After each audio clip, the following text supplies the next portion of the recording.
খেলাৰ উদ্দেশ্য এটাই এইখন ফিল্ডত বহুত দূৰ দূৰৰ পৰা খেলুৱৈসকল আহে আমাৰ মাজত খেলুৱৈসকলৰ যে প্ৰদৰ্শন কৰে তাৰ মাজত কত ভাল টেলেণ্ট আছে সেই টেলেণ্টবিলাক আমি বাছাই কৰি লৈ পেলাই আগন্তুক যাতে সিহঁতে নেশ্যনেল পৰ্যায়ত যাব পাৰে এইটোৱে আমাৰ একমাত্ৰ আশা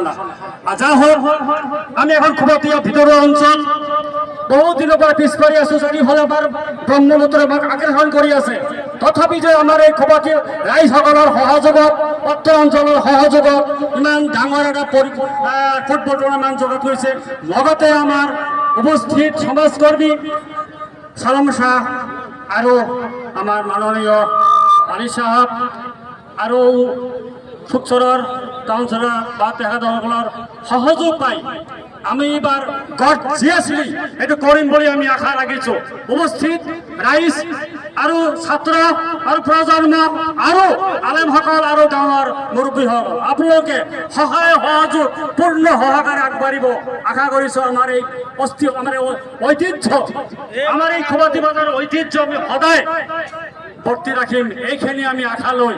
আমি আমাৰ বুকুত সাহস লৈ আকৌ এবাৰ ইয়াৰ মৰমৰ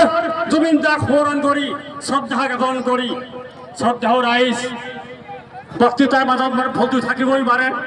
এইখিনি কৈ মই বক্তব্য আৰু আমাৰ যিবিলাক ইউটিউবাৰ আছে আৰু